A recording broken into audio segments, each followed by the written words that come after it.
Grisha is the son of one of the richest men in Russia and acts as such. He's spoiled, incredibly rude, and gets in constant trouble because he never gets consequences for his actions. He doesn't do anything useful in his life. He just spends his days partying, drinking, and using women. One night, after kicking out a girl he had promised a ride to because she wouldn't get intimate with him, Grisha is stopped by the police for speeding. He tries to bribe Captain Semyonov as he does with every cop he meets, but Semyonov won't accept the money. Grisha is still allergic to consequences though, so he tries to drive away, and Semyonov gets in front of the car to stop him. This doesn't stop Grisha, whose empathy is non-existent, and he keeps on driving with Semyonov holding onto the hood of the car. Moments later, Grisha's dad Pavel goes to the police station to pay the bail and release his son, who continues to be a spoiled brat asking to be served even while locked in a cell. The chief reminds Pavel of all the destruction Grisha has caused the past few months, including a yacht, and now he sent a cop to the hospital with grave injuries. The boy is simply out of control and Pavel seriously needs to do something. After the bail gets paid, Pavel scolds Grisha for his behavior and threatens with cutting him off, but Grisha doesn't care because he knows his dad is all bark and no bite. Feeling incredibly stressed, Pavel visits his friend with benefits, TV producer Anastasia, to find some comfort in her presence. He doesn't know what to do with his son anymore, and he can't even send him to the army because he already got him out of being recruited in the past. Anastasia gets an idea then. She knows a guy that she used to work with on horror movies that could help. His methods are unconventional but very effective, and Pavel accepts to pay him a visit. They find Lev Arnoldovich in his creepy house hanging from the ceiling with a rope around his neck, but it's all fake. This is what he does best, developing devices and special effects to trick the eye. After showing Pavel the method he used with a smoker client, which was pretending to cut his finger off, Pavel freaks out a little and wants to leave, but Anastasia convinces him to at least hear Lev's plan for Grisha. Many days later, Grisha is coming out of a club when he sees his car being towed, so he runs after the truck only to suddenly get shot and fall unconscious. He wakes up hours later to find himself in a stable, wearing strange clothes, and being told by stable boy Artyom that he needs to saddle the horses or their lord will get angry. Grisha doesn't understand what is going on, especially when foreman Avdy Mikhailik comes to drag him out and kick him while yelling at him for not following orders. At that moment, the landowner Dmitry Timofeev and his son Alexei Timofeev show up and give Avdy a whip, which he uses once on Grisha for not following orders. Dmitry tells him to get the horse ready now or he'll get a worse punishment, but when Artyom takes him back to the stable, Grisha jumps through the window and runs away. He seems to be in a village in 1860s Russia, before the abolition of serfdom. As he runs, Grisha asks people for help, requesting a phone or even the police, but nobody knows what he's talking about. Eventually, he makes it to the estate borders and accidentally falls into a lake, so when he comes back to the village to get dry clothes, he's captured by Avdy and taken to be hanged for having run away. Luckily for him, Dmitry's daughter Aglaya shows up and asks her dad to have mercy on the prisoners because she's tired of all the killing. Seeing as it is her birthday, Dmitry agrees and Grisha is allowed to live. A bird is flying above them, taking it all in before leaving to enter a building near the edge of town. It's actually not a bird, it's a drone pretending to be one, because this whole deal isn't time traveling, it is Lev's plan to teach Grisha some discipline and Pavel's money allows for such an expensive production.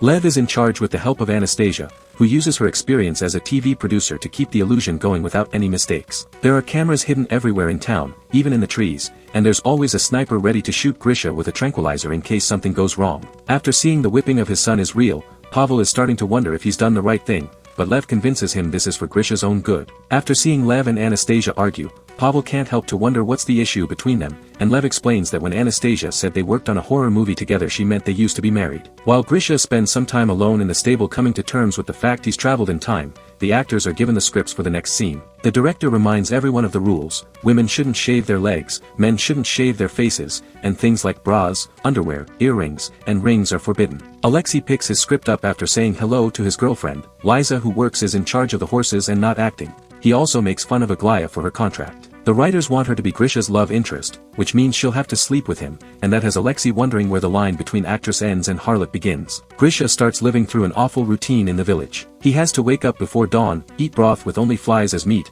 work with horses he's scared of, use the forest as his bathroom, wear pants without underwear, and get whipped every time he's disrespectful. One afternoon, Misha is taking a break from work when he suddenly hears Aglaya crying, who explains to him that she's sad because her father wants her to marry an old rich man. Instead of showing sympathy, Grisha thinks it's a great idea, because if the man is so old then he'll die soon and Aglaya will get all the money. Some days later, Grisha steals a chicken and asks Artyom to get him some tools to make a soup, which Grisha ends up eating it all on his own instead of sharing it with Artyom, who did most of the work. When Avdy discovers the chicken theft, he asks the culprit to confess or he'll whip someone at random. Once again, Grisha fails to show any sympathy for another human being and watches how Artyom is taken away for whipping without saying a word. Moments later, Artyom meets with Grisha and shows him the scars on his back, courtesy of the makeup department. Grish continues not to care, and while explaining Artyom why, he sees Liza jumping off a horse and notices that she's wearing modern underwear when her skirt accidentally gets stuck. This could mean something for his situation, so he runs after her and throws her on the ground to try and see her panties again,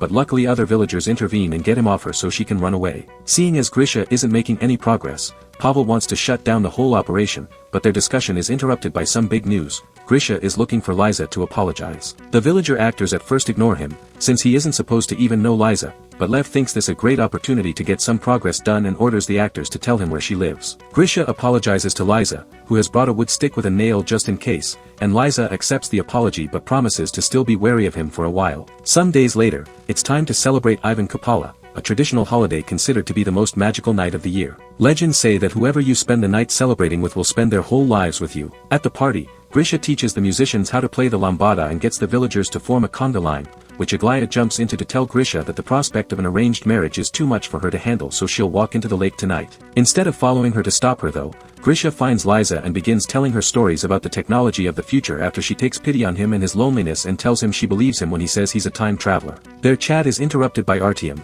who after several failed attempts to distract Grisha from Liz, mentions Aglaya has been seen near the lake. Grisha finally puts 2 and 2 together and rushes to the lake to save her and take her back to the village. However, when she comes onto him, he turns her down and goes searching for Liza instead. She isn't at the party, so he goes to her house, where all stagehands hurry to hide before she opens the door. Grisha wants to spend the night in Liza's company to see if the legend will come true for them, but Liza isn't interested and closes the door on his face. The next day, Lev decides Liza will be Grisha's new love interest, so she becomes another actress on set. She doesn't like Grisha very much and won't accept to kiss or sleep with him, but she does want to help make him a better person, even if Alexei isn't very happy with seeing his girlfriend get involved like this. The production begins a new plot in the story. Alexei is found drunk downtown, having caused a lot of trouble and getting the sheriff hurt, thinking it was his right because he's a noble. Instead of feeling disgusted by the entitlement though, Grisha gets jealous because he thinks Alexei had a very fun night out. His attitude changes however, when Dmitri wants him to take his son's place and get the punishment instead of him. At first, Grisha doesn't want to do it,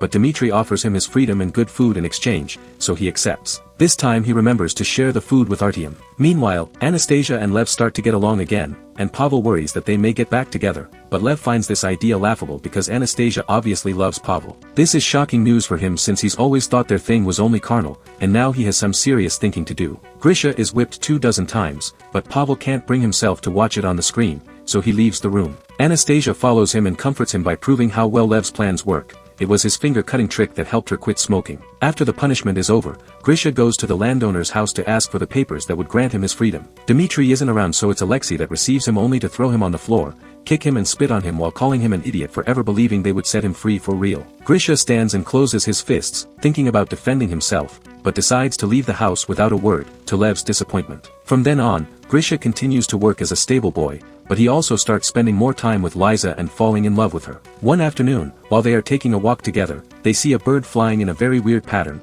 It's a drone that has lost control. While the producers get the sniper ready in case it falls, Liza tries to distract Grisha by telling him she's seen the bird since she was a kid and she believes it to be her guardian angel. Thankfully, in the end, there's no need for the sniper. The technicians regain control of the bird and get it out of there. Meanwhile, Alexei and Aglaya are both rather angry with how things are going. Aglaya can't believe she's been replaced by Liza, and Alexei doesn't like seeing his girlfriend spend so much time with another man. The two of them end up making love inside a carriage and are accidentally found by Grisha and Liza, who were passing by. Liza is extremely hurt by having her boyfriend cheating on her, and Grisha thinks he's seen two siblings getting dirty with each other. Because of this, Lev fires Aglaya and Alexei. Liza's mood isn't very good since then, so to cheer her up, Grisha decorates the stable with candles and makes a special diner for her, which they eat together while sharing a fork. Afterward, they go stargazing, and Grisha admits that if he was free, he would marry Liza. Remembering how he was tricked by the promise of his papers, he confesses he did want to punch Alexei and he didn't because when he looked at him, he saw himself. Touched by how much he's grown, Liza kisses him.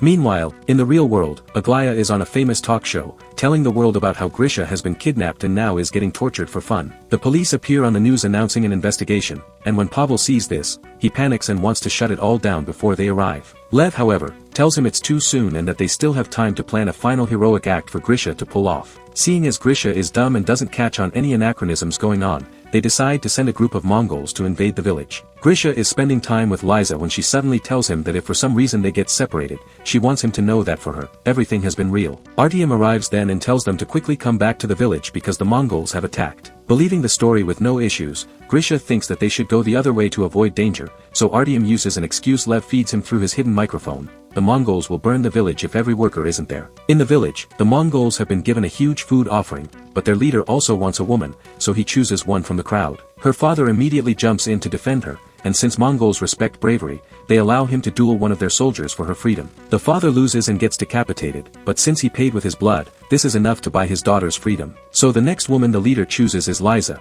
but no matter how much she cries out for Grisha's help, he gets scared and goes away. Seeing the plan didn't work, Pavel is ready to shut it all down, especially since the police are on his way, but Lev wants to wait a little longer because he believes in him. When Grisha sees the bird drone fly above him, he takes it as a sign from Liza's guardian angel and decides to do the right thing. He gets on a horse and, after grabbing Liza's old stick, he rides back and hits the Mongols on the head before getting Liza on the horse with him and riding away. Right after they leave, the police arrive on set. Since Grisha isn't around, it's easy for Pavel, Anastasia, and Lev to lie to them and simply tell them they're filming a movie, which the officers believe, leaving without arresting anyone. Meanwhile, Grisha and Liza ride past the estate limits and find a gas station, which greatly confuses Grisha. Liza is about to explain everything to him, but that's the moment the sniper chooses to strike and knock Grisha out. He wakes later in the hospital, where Pavel tells him he's been 3 months in a coma after a car accident and pretends not to know what Grisha is talking about when he asks about the village and Liza. Grisha tries to go back to his old partying life, but it doesn't feel right anymore, and even gifts his car to Captain Semyonov to compensate for what he did to him.